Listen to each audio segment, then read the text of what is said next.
Salut les gens, c'est le gros de la Haute-Gaule. Alors, comment ça va bien? On est vendredi, c'est le 31 mars, il est 11h25 le matin, il fait soleil, il y a des nuages un peu chargés aujourd'hui, mais il va faire beau, ça va être chouette. Donc voilà, je fais une petite vidéo, ça fait un bail que j'ai pas fait autre chose que... T'as vu, regarde, je commence, ça va pas, faut que j'arrête de bouffer et de boire. Ça va pas un ennemi, hein. Je vais devoir m'acheter du bonnet B maintenant. Euh, alors voilà, je vais faire une petite vidéo. Ça fait un bail que j'ai plus fait des vidéos sur des sujets spécifiques. Parce que finalement, les lives, c'est sympa. J'aime bien en fait faire des lives le jeudi. Mais il n'y a pas que ça dans la vie finalement. Alors voilà, je vais faire une vidéo aujourd'hui sur un sujet que je voulais traiter depuis longtemps. Et ce sujet, c'est faut-il lutter dans la vie constamment? Voilà. Alors c'est un truc qui revient tout le temps, tout le temps, tout le temps, tout le temps sur le tapis. Est-ce qu'il faut lutter ou est-ce qu'il faut lâcher prise? Est-ce qu'il faut se battre ou est-ce qu'il faut accepter? Est-ce qu'il faut lutter, mais j'ai envie de dire même dans tous les domaines, hein, il n'y a pas que lutter dans la spiritualité, encore moins dans la spiritualité. J'ai l'impression que la vie devient de plus en plus une lutte pour tout le monde. Alors oui, la vie est de plus en plus dure, il y a des choses qui se passent, c'est difficile, c'est pas toujours évident de se lever le matin en se disant bon, encore une journée de travail, là je travaille gratos parce que mon salaire a déjà disparu de mon compte depuis le 3 du mois et on est le 22 et j'ai toujours pas touché et je toucherai dans 5 jours, donc ça veut dire que j'ai plus de pognon alors que je bosse comme un malade toute la semaine, tout le mois, toute l'année. Et c'est la lutte constante et permanente. Mais moi j'ai tendance à dire les choses ne doivent pas se passer dans la lutte, dans le combat, dans la bataille constante et permanente. Je suis quelqu'un qui est très vindicatif, vous le voyez, c'est vrai qu'entre guillemets je l'affirme de plus en plus dans mes comportements. Je suis assez vindicatif. En fait, je me laisse pas faire. Mais en même temps, je me laisse pas faire juste pour pas que ça me reste dessus, tu vois, parce que bon, je vous ai parlé, je vais pas faire chier tout le monde avec ça, de mes histoires avec des huissiers ou avec les impôts. L'idée, en fait, je me laisse pas faire, mais je suis jamais agressif non plus. Donc, j'essaie de transmettre quelque chose, de faire comprendre que voilà, c'est bien de faire payer des impôts, c'est bien de faire payer une taxe, mais tout le monde n'est pas foutu de sortir 250 euros, pouf, comme ça, pour dans la semaine prochaine, quoi. Et en fait, j'essaye de faire comprendre ça en expliquant doucement et gentiment, à demi-mot ou à mot complet, les choses aux gens. Mais c'est pas une lutte dans le sens je bataille absolument pour obtenir quelque chose que je n'obtiendrai peut-être jamais. Et c'est là la question. La question, elle est là. Est-ce que je me bats pour quelque chose que je suis capable d'obtenir ou pas? Parce que finalement, si on lutte pour rien, ça bouffe l'énergie. Ça bouffe l'énergie mentale.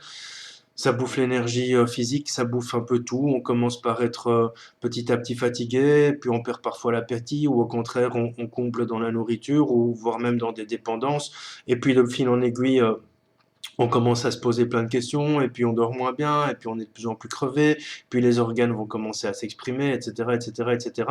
Donc, la question n'est pas est-ce que je dois lutter, la question est la lutte va-t-elle mener à quelque chose? Est-ce que j'ai les outils suffisants? J'allais dire les armes, mais bon, on n'est pas forcément toujours armé contre, on va dire. Mais je prends de nouveau l'exemple des impôts ou de l'État, du moins, on n'est pas toujours armé contre l'État parce que bon, voilà, ils ont une chier d'avocats parce qu'ils ont bien ficelé leurs règles et leurs lois.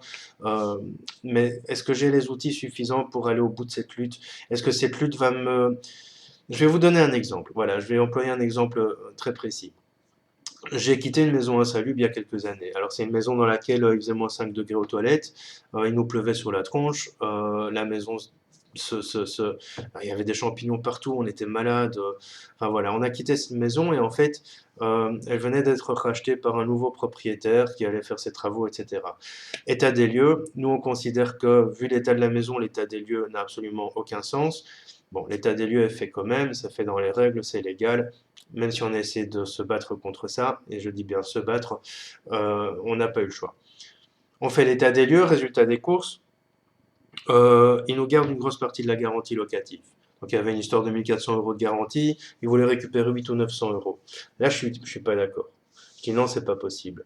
Alors finalement, on fait appel à des huissiers, à des experts pour faire expertiser la baraque. Ça a duré 1 an et demi cette histoire.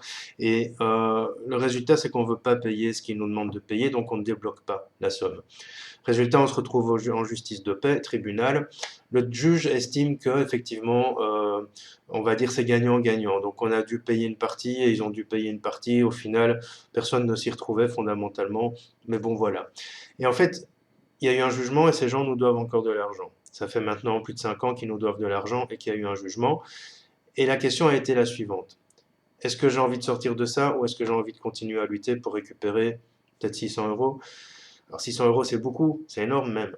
Euh, mais il n'en reste pas moins que je pense que malgré le jugement, les 600 euros, je les aurais pas récupérés. Il y aurait eu des autres histoires, ça m'aurait pris encore plus de temps. Cette énergie dans cette maison, ça m'a bouffé de l'énergie pendant des années. Et je pense que finalement, je me suis dit non, on va laisser tomber.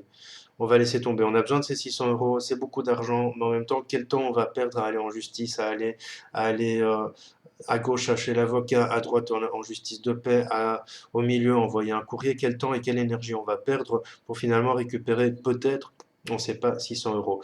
Et c'est là où je veux en venir, c'est que ce soit de la lutte dans la spiritualité, et encore c'est un domaine dans lequel normalement il ne faudrait pas lutter, mais que ce soit dans la spiritualité, dans votre vie quotidienne, dans votre boulot, à partir du moment où vous luttez, en fait, la plupart du temps, je dirais 9 fois sur 10, vous luttez contre des moulins à vent. Et je pense pas que la lutte soit vraiment une chose utile. Alors évidemment, ici c'est mon opinion, c'est mon expérience, c'est aussi un petit peu tout ce que je vois par rapport aux gens que je peux côtoyer dans ma vie ou dans mon métier. Je vois que 90%, 90% des cas de gens qui luttent, ben, ils n'arrivent à rien. 10% réussissent, oui, mais à quel prix?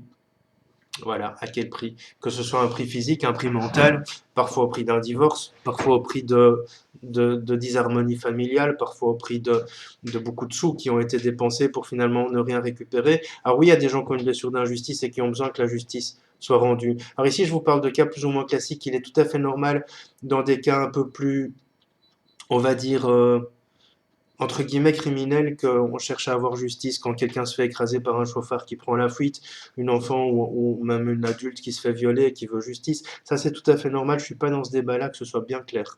Ici, je parle de petites luttes quotidiennes. Je parle vraiment des petites choses qui vont petit à petit nous épuiser mentalement et physiquement.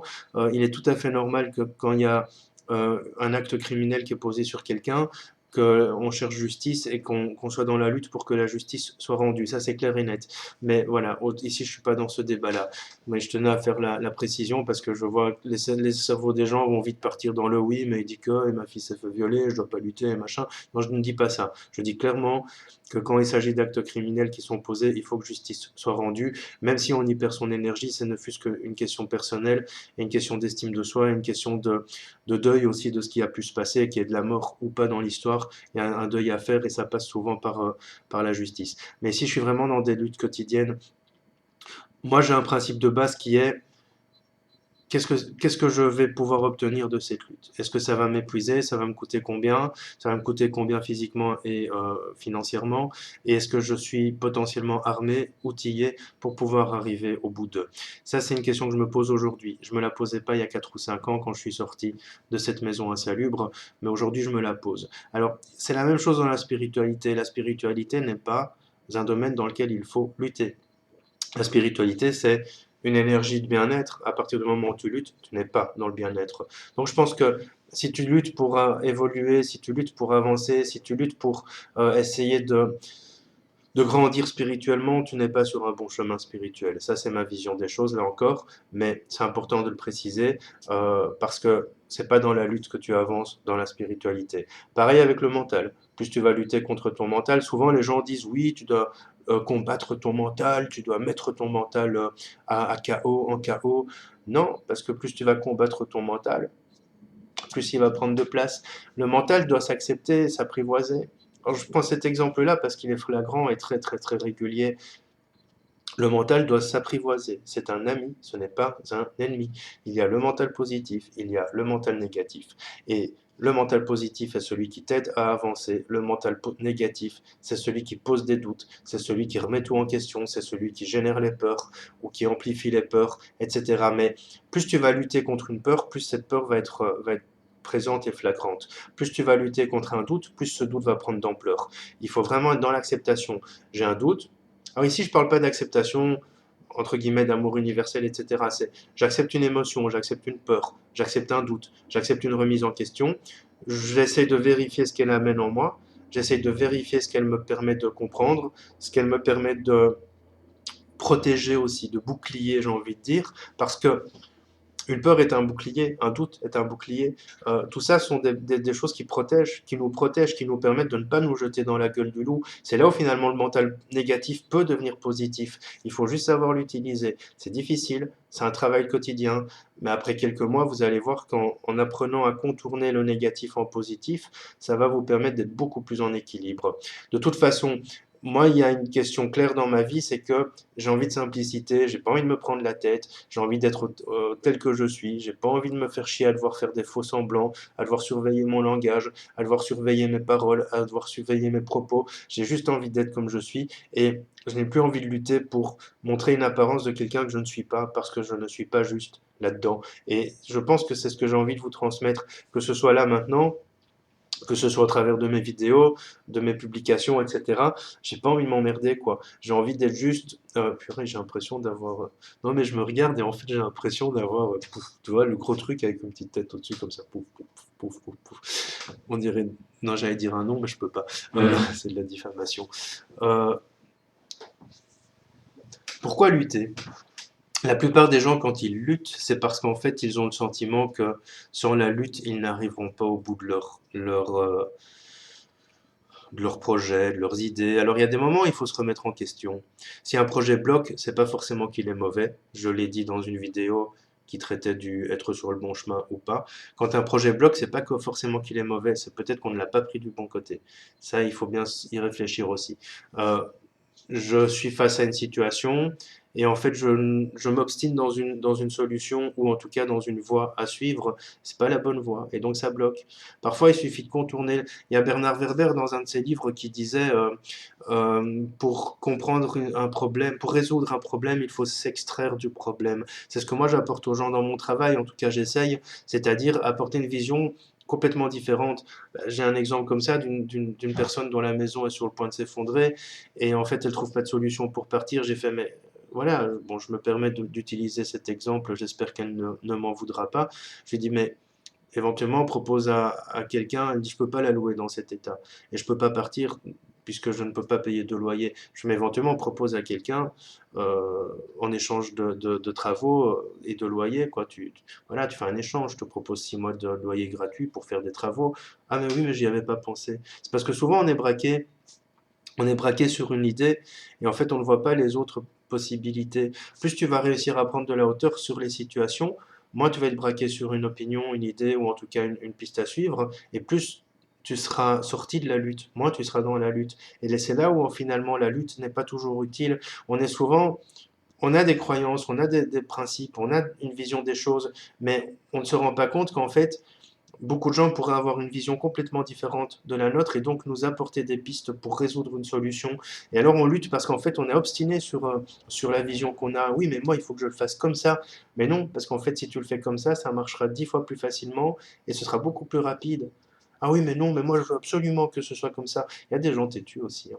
Donc non, je crois que non, voilà. Moi je pense que pour résumer un peu cette vidéo, lutter n'est peut-être pas intéressant. Il faut apprendre à prendre du recul, de la hauteur, de toute façon, dans la vie, c'est blanc ou noir.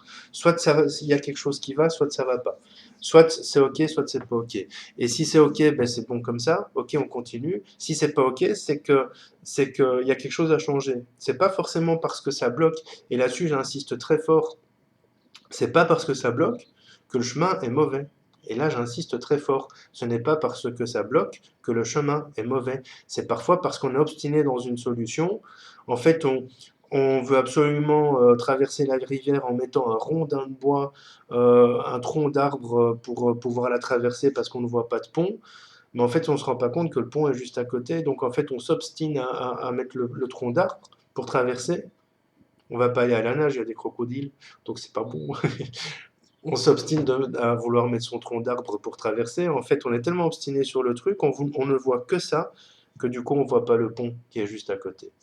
Et voilà, et c'est comme ça qu'on commence à être dans la lutte. Et alors on se prend un arbre dans la figure, et puis on se rend compte que l'arbre qu'on a choisi, il n'est pas assez long, donc du coup il fait pas toute la rivière, donc on est obligé de choisir un autre arbre, et puis on perd son temps, son énergie, on se fatigue, on se blesse en coupant l'arbre, etc., etc. C'est une métaphore, mais l'idée elle est vraiment là, c'est de dire, parfois on est tellement obstiné sur une seule vision des choses qu'on lutte, on lutte, on lutte, on lutte pour essayer d'atteindre ça, et finalement le résultat c'est qu'on n'arrive à rien, et qu'on voit pas qu'il y avait juste une solution à côté. Ça, c'est vraiment l'idée pour résumer ma vidéo. Et je le répète aussi parce que c'est fondamental dans le domaine spirituel. Si tu luttes, tu n'es pas sur le bon chemin. Par contre, là, je ne vais pas dire une vérité parce que c'est un mot que j'essaye de bannir de mon vocabulaire. Mais si tu es si tu es dans la lutte, dans le combat permanent avec des gens, avec des machins, c'est juste que soit tu abordes mal la chose, soit que tu n'es pas sur la bonne route d'évolution spirituelle. Là, je suis un peu moins mitigé, on va dire, je suis un petit peu plus franc là-dessus, c'est que dans tous les domaines de vie, si tu luttes, c'est que tu vois pas la bonne solution. Par contre, dans la spiritualité, si tu luttes, c'est que tu n'es pas sur le bon chemin. Ça, c'est autre chose. Maintenant, c'est pas de nouveau dans la spiritualité parce qu'il y a un blocage que tu as choisi un mauvais chemin, là encore. Parfois, c'est juste parce que tu n'es pas prêt ou parce que tu as mal mis les choses en place. Parfois, c'est simplement aussi parce que euh, tout simplement, c'est trop tôt. Parfois aussi parce que tu vas trop vite. Enfin, voilà. Mais c'est pas parce qu'il y a un blocage inévitablement présent que d'office, tu es sur le mauvais chemin. C'est faux. Si maintenant tu te rends compte au fond de toi que ce que tu fais est vraiment une obstination et que finalement ça ne te convient pas, mais que tu t'obstines parce que toi, tu as toujours été au bout des choses, toi, ben, peut-être un petit peu remettre tes philosophies de vie en question et tes principes en question. Parfois, et ici, je vous dis pas abandonner, je vous dis pas lâcher prise non plus, je vous dis simplement changer votre vision de la chose, tout simplement. Parlez-en avec des gens qui vous diraient, ah ben oui, mais moi en fait, j'ai fait comme ça. Ah mais ouais, j'y avais pas pensé. Ah mais moi en fait, j'ai eu la même situation que toi, et en fait au départ j'ai abandonné, et puis finalement il m'est venu une idée. Parce que parfois, à force d'être obstiné, on ne voit pas, il n'y a pas de nouvelles idées qui apparaissent, donc il faut vraiment aussi parfois se prendre une pause. Je le dis souvent, mais on perd moins de temps et même d'argent dans certains cas à s'arrêter qu'à s'obstiner. Parce que s'obstiner va te mettre parfois plusieurs jours, voire plusieurs semaines, voire plusieurs mois, voire plusieurs années pour arriver à quelque chose. Par contre, t'arrêter va te permettre de prendre de l'air sur la situation et va te permettre d'avoir une autre vision de cette situation et donc de pouvoir continuer d'avancer. Voilà, c'était la vidéo du moment. Euh, bon, évidemment, bah, je le précise, hein, mais quand je fais ma vidéo, je prépare rien, absolument rien. Voilà, je me dis, oh, je vais faire une vidéo, mais non, j'ai 5 minutes. Euh, je prépare rien. Donc l'idée, c'est qu'il y a plein d'autres trucs que je pourrais dire, mais qui vont me venir après. Tu vois? Alors, je vais aller après, je sais pas, moi, je vais promener mon chien ou n'importe quoi. Je vais me dire, ah merde, quel con, j'aurais dû dire ça. Bon, techniquement, voilà, j'ai dit ce qui était à dire sur le moment où je le disais. Mais ce qui est important, c'est vraiment de ne jamais être dans l'abandon, tout en n'étant jamais dans l'obstination. Il faut un juste milieu entre les deux. Il faut juste être dans l'équilibre entre les deux pour pouvoir en fait avancer de manière beaucoup plus simple. De toute façon, scanne-toi, fais un scan. Tu te sens bien, c'est bon. Tu te sens pas bien, c'est pas bon. T'es fatigué, t'as mal la tête, t'as mal le ventre, t'as mal le bras, t'en as marre d'avancer, de lutter, t'en as marre de te battre, t'en as marre de ne jamais arriver à rien. Tu fais un scan. Ce scan va te dire c'est ok ou c'est pas ok. Apprends à t'écouter et apprends à être en communication avec toi. C'est-à-dire que on est, on a- on peut communiquer avec nous, avec notre corps. Tu fermes les yeux, tu dis à ton corps, qu'est-ce que tu veux m'envoyer comme message? Si tu as le rein je montre le rein au niveau du foie, mais c'est pas grave. Si tu as le rein qui commence à vibrer, à rayonner ou à faire, ou à tirer un petit peu, ben voilà, tu as déjà un message. Le message peut être relié à plein de choses. Après, il faut le déterminer, mais apprends à te scanner, à communiquer avec toi, apprends à être à ton écoute, et en fait, tu verras que tu iras déjà beaucoup plus facilement dans ta vie, sans devoir forcément lutter et te battre pour toute situation. Voilà, je vous dis à bientôt. Prochain live, si tout va bien, jeudi 6 avril. N'oubliez pas les poissons demain, parce qu'on est le 1er avril. Et alors, je ne sais pas encore le thème de ma prochaine vidéo. Il viendra comme il viendra, quand il viendra, si il a envie de venir. Salut, c'était la Belgique. Ciao, bye.